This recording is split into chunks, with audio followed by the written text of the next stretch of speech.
할렐루야. 하나님의 은혜가 우리 명광의 모든 가족들 가운데 함께 하시기를 주님의 이름으로 축원합니다. 여러분, 2021년 새해 첫 주일입니다. 이렇게 새해 첫 주일에 하나님 앞에 나와서 예배를 드려야 하는데 상황이 엄중한 그러한 가운데서 새해 첫 주일서부터 이렇게 영상 예배를 드립니다. 그러나 하나님 앞에 예배하는 그곳에 하나님이 임재해 계실 줄로 믿습니다.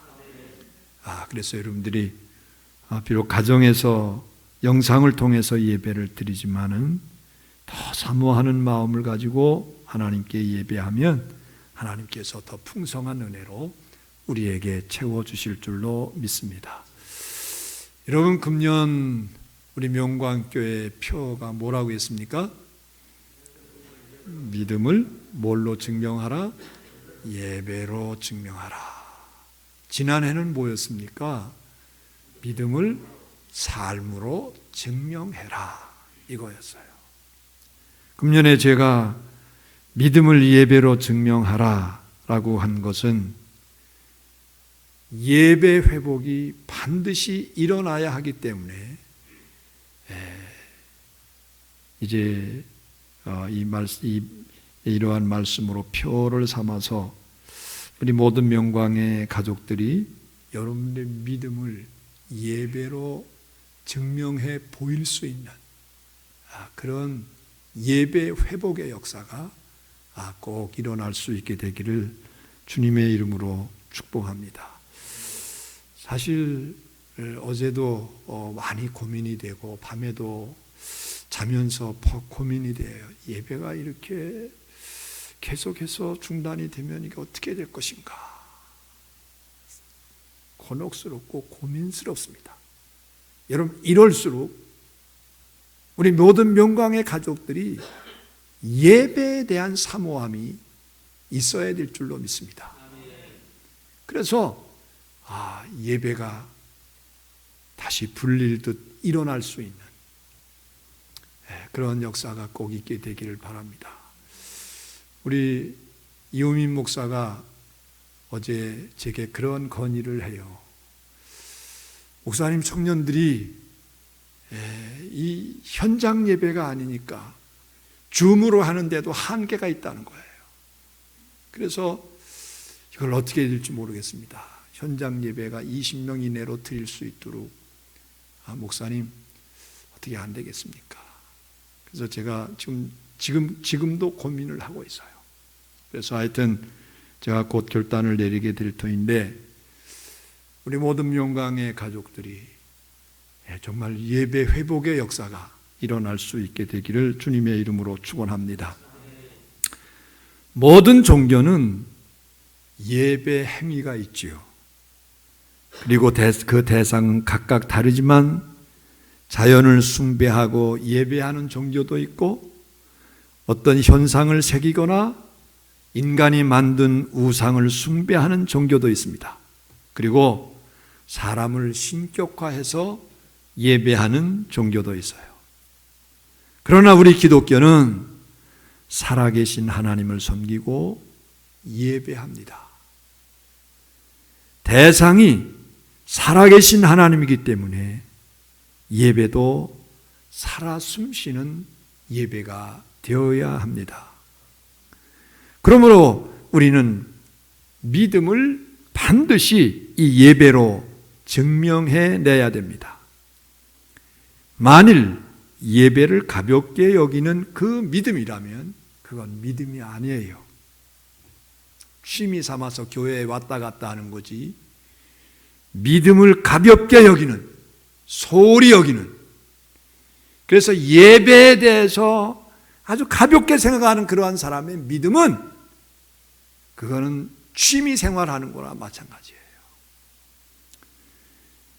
구약의 경우 모든 제사가 곧 예배였습니다. 특히 짐승을 잡아드리는 제사의 경우 제물을 선택할 때 두 가지 반드시 지켜야 했습니다. 하나는 살아있는 것이라야 됐어요. 둘째는 흠이 있는 것은 절대로 하나님께 드릴 수가 없어요. 짐승을 잡아서 드렸습니다마는 여러분, 죽은 것은 제물이 될 수 없었어요. 반드시 산 짐승이라야 됐어요. 그리고 그 제물 자체가 흠이 있는 것은 절대로 안 된다는 거였죠. 신약의 경우 짐승을 잡아 제사 드릴 필요는 없습니다. 왜 그렇습니까? 히브리서 9장 12절 말씀에 보면 염소와 송아지의 피로 아니하고 오직 자기 피로 영원한 속죄를 이루사 단번에 성소에서 돌아가셨기 때문이다. 이렇게 말씀을 하고 있어요.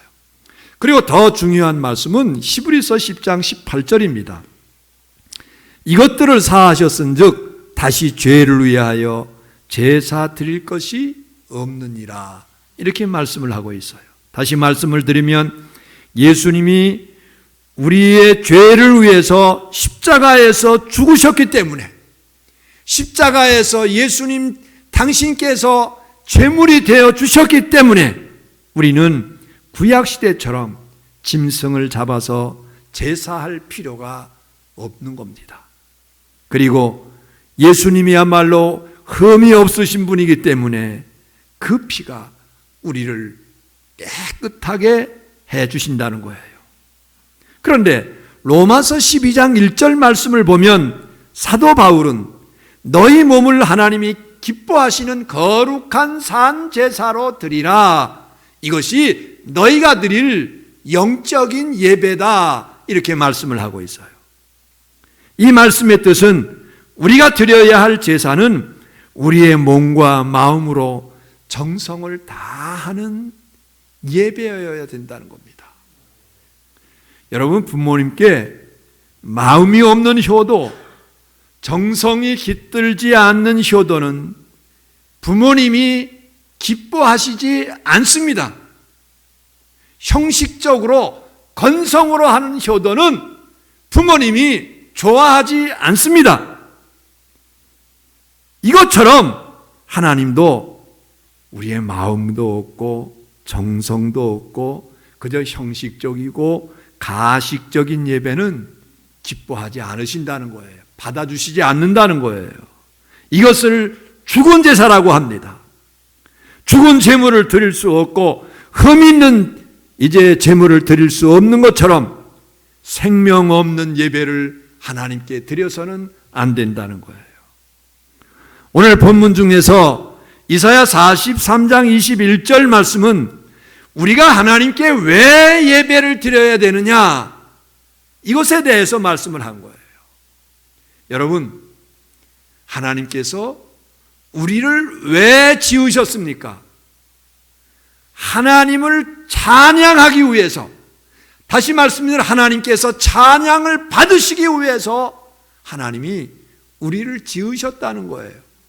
그래서 사도 바울은 너희가 먹든지 마시든지 무엇을 하든지 다 하나님의 영광을 위해서 해라. 다시 말씀을 드리면 하나님께 예배하는 삶을 위해서 먹어도 먹고 마셔도 마시고 무엇을 하든지 그렇게 하라. 이러한 말씀이에요.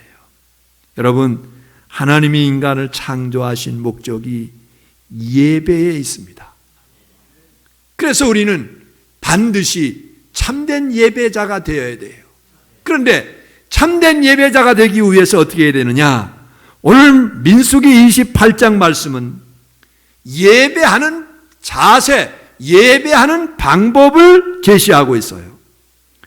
번제는 짐승을 잡아 고기는 각을 떠서 불태워드리고 내장도 씻어서 불태워드립니다. 여기서 태운다는 것은 온전한 희생과 헌신을 의미하는 말씀입니다. 희생과 헌신만한 아름다운 향기로움이 어디에 있을까요, 여러분? 하나님이 그것보다 더 기뻐하시는 것이 무엇이 있을까요? 우리가 온전하게 희생하고 헌신한다면 하나님께서 그 자체로 너무너무 기뻐하실 줄로 믿습니다. 그래서 향기롭다고 하는 거예요.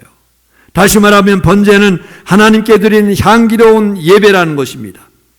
여기에 믿음을 예배로 증명해내는 비결이 있는 거예요. 그러면 여러분, 어떻게 해야 믿음을 예배로 증명할지 오늘 함께 읽은 말씀을 통해서 자세히 조명하기를 바랍니다. 첫째, 모든 것이 하나님의 것이라고 하는 믿음이 있어야 될 줄로 믿습니다.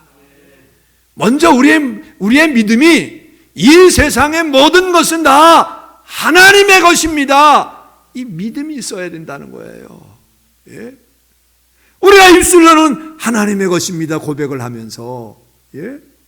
여러분, 이것도 내 거, 저것도 내 거, 금도 내 거, 은도 내 거, 모든 게 다 내 거로만 생각하는 경우가 얼마나 많습니까? 그런데 오늘 2절 말씀에 보니까, 민수기 28장 2절에 보니까 내 헌물, 내 음식, 내 향기로운 것이라고 말씀을 하고 있어요.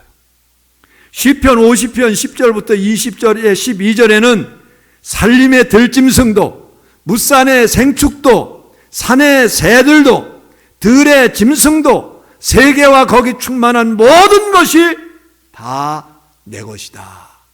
모든 것이 하나님의 것이라고 선포를 하셨어요. 이사야 43장 1절 말씀에 보면 무슨 말씀이 있습니까? 야곱아, 너를 창조하신 여호와께서 이제 말씀하시느니라. 이스라엘아, 너를 지으신 이가 이제 말씀하시느니라. 내가 너를 지었고 내가 너를 구속하였나니 너는 내 것이라.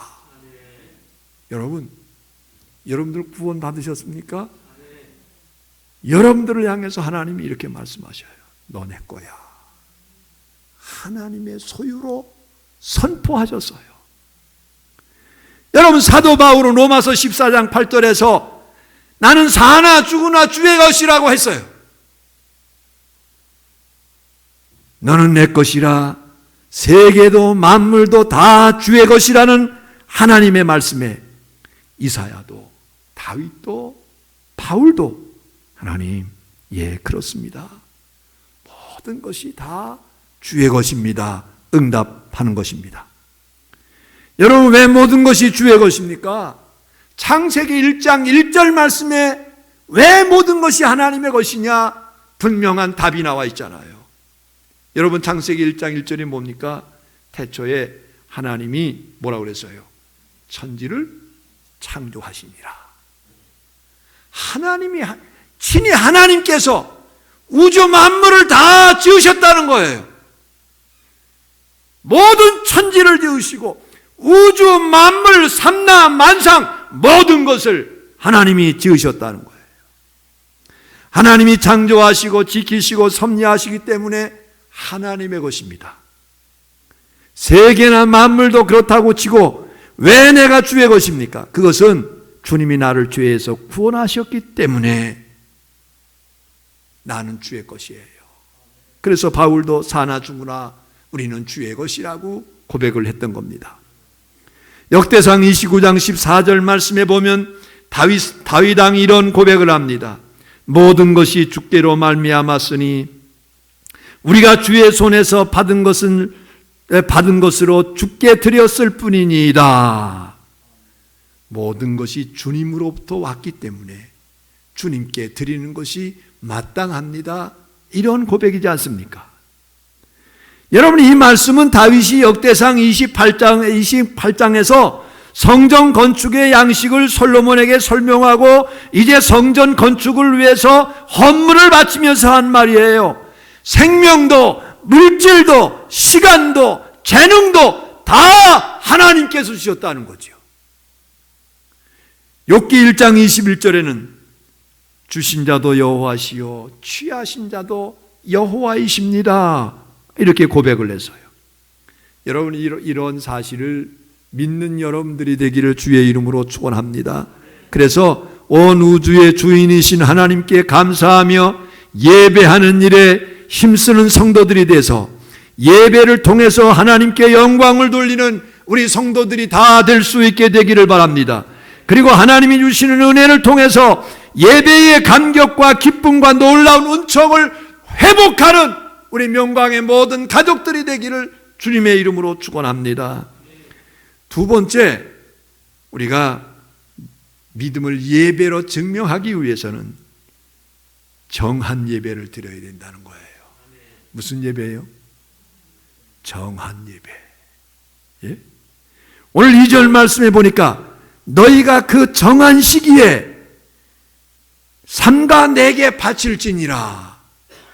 다시 말씀을 드리면 하나님께서 정하신 그 때에 하나님께 예배해야 된다는 거예요. 예? 3절도 보십시오.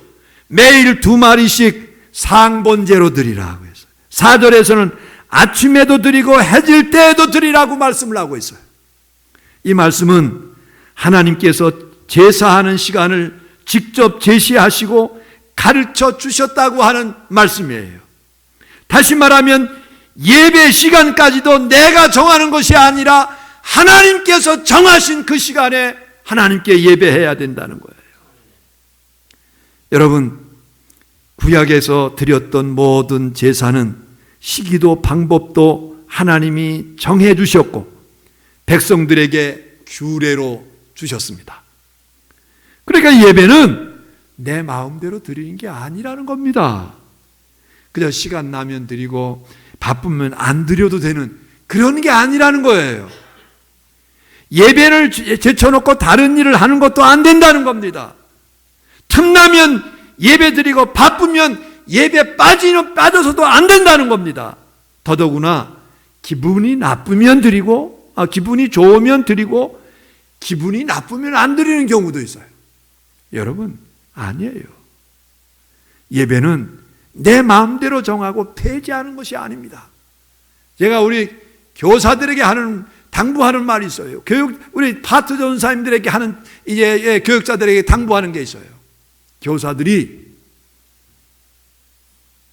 예배 시간도 분명히 정해진 시간이 있으니까 교사들이 교사의 시간에 예배 시에 학생이나 또는 아동부나 유치부나 그 시간에 가서 예배하는 것은 봉사 차원에서 가는 거죠. 그분들이 드려야 될 시간은 이 시간이라는 거예요. 예, 저는 그건 엄격합니다.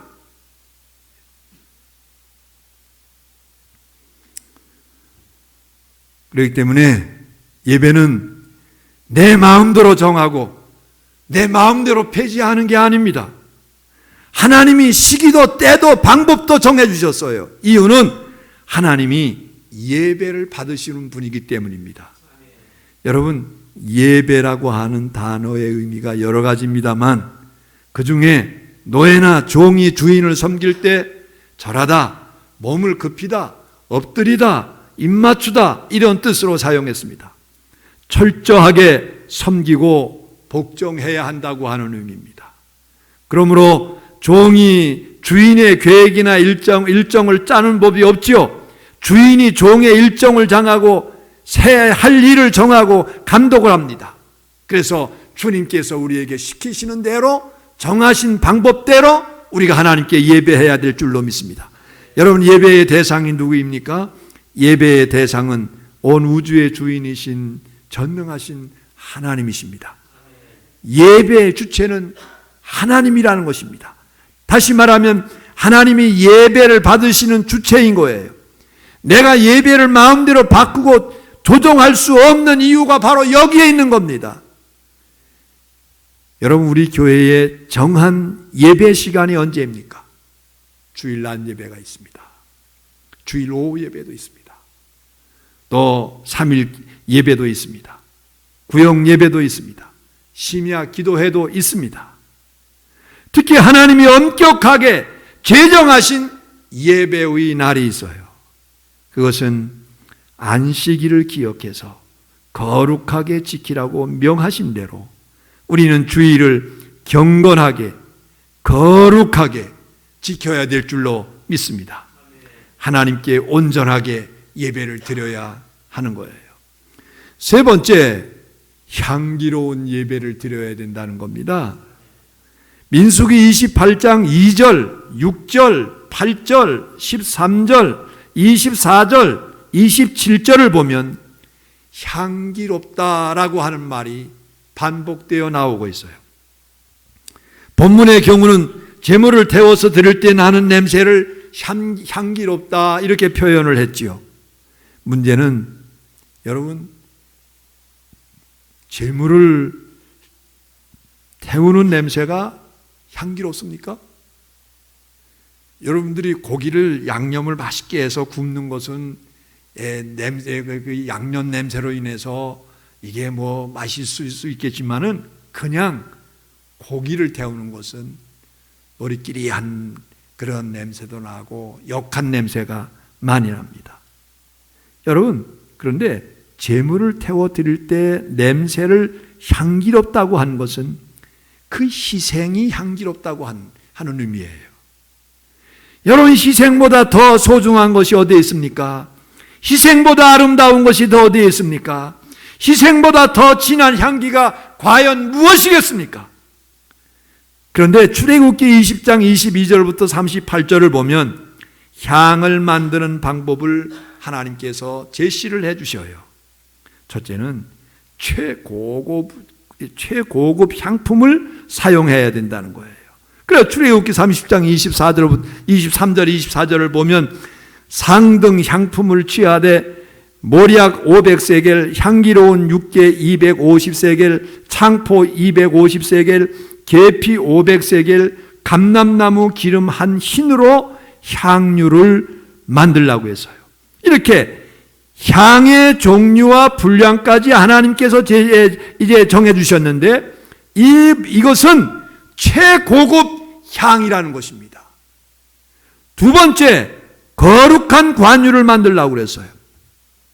여러분, 관유란 성전에 있는 기구나 제사장의 몸을 발라서 성별할 때 사용하는 향유를 말합니다.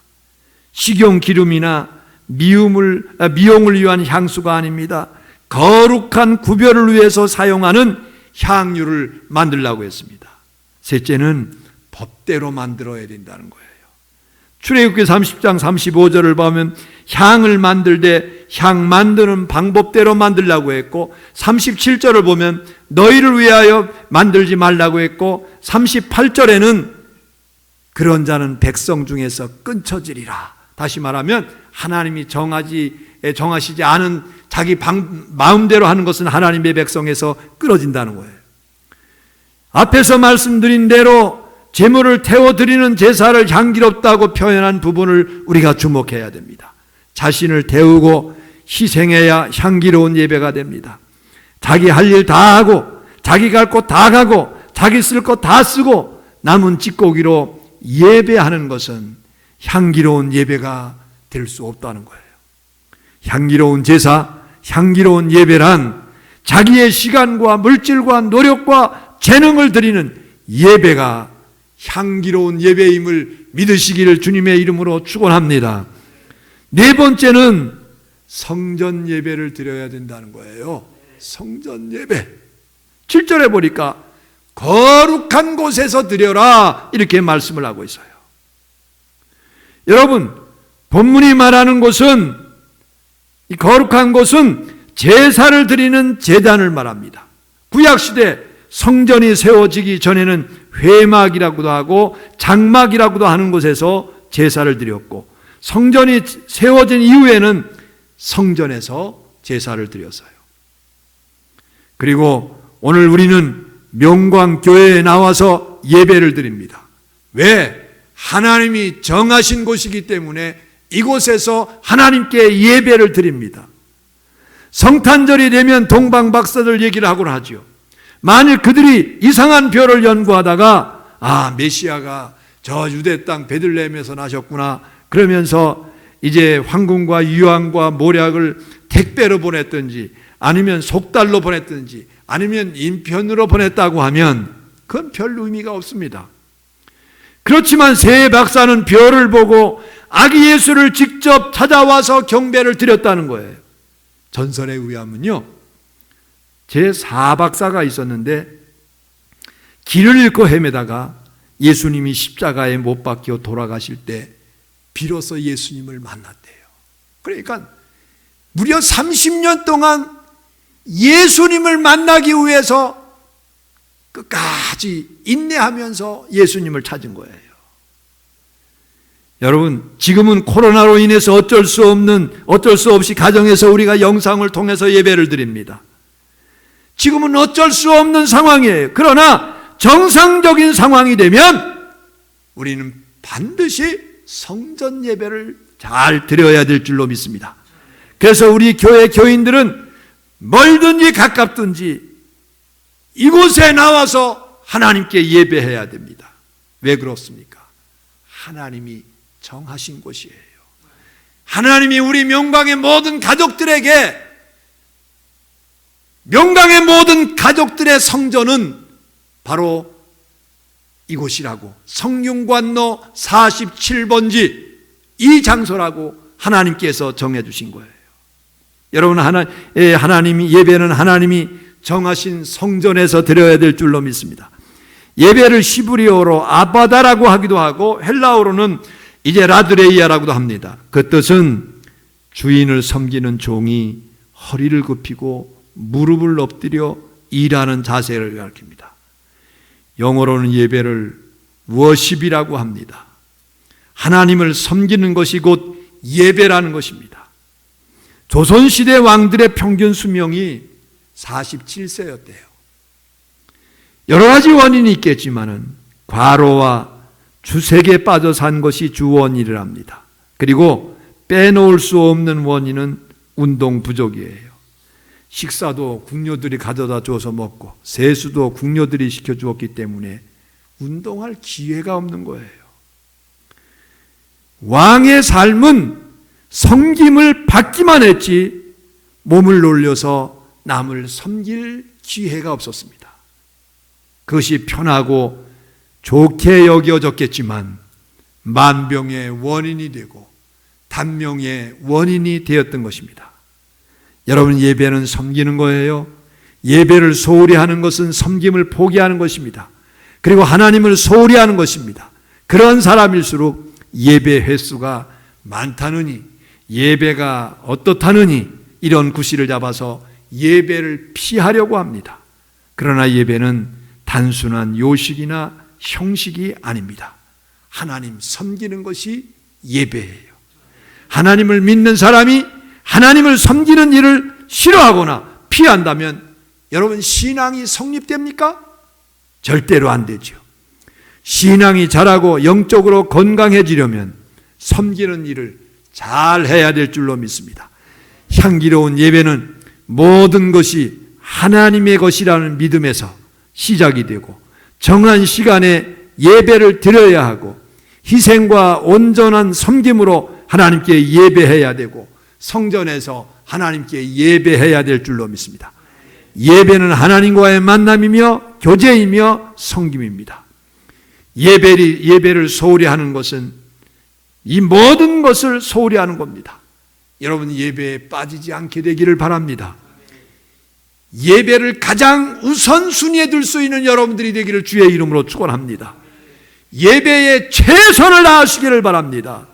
그리고 온 마음과 정성을 다해서 하나님께 예배하는 우리 명광의 가족들 되기를 바랍니다.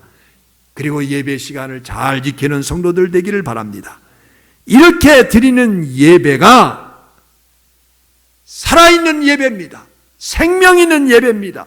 향기로운 예배입니다. 여러분들이 믿음을 예배로 증명해내기 위해선 이와 같은 예배를 하나님께 드려야 될 줄로 믿습니다. 그래서 여러분, 새해에는 여러분들이 이 예배를, 이 믿음을 예배로 증명해서 하나님께 더 크게 영광을 올려드릴 수 있는 우리 모든 성도들 되기를 주의 이름으로 축원합니다. 기도하겠습니다. 전능하신 우리 하나님 아버지, 은혜를 감사합니다. 예배가 회복되어야 될 줄로 믿습니다. 그래서 우리 모든 성도들이 믿음을 예배로 증명해낼 수 있는 성도들이 되어야 될 줄로 믿습니다. 전능하신 하나님, 모든 것이 하나님의 것이라는 믿음을 갖게 해 주옵소서. 그리고 하나님이 정하신 예배를 드릴 수 있게 하시고 하나님이 기뻐하시는 향기로운 예배를 드리게 하시며 그리고 성전 예배에 집중할 수 있도록 도와주시옵소서. 그래서 예배 회복의 역사가 우리 명광교회 가운데, 우리 성도들 가운데 일어날 수 있게 되기를 원합니다. 예수님의 이름으로 기도합니다. 아멘.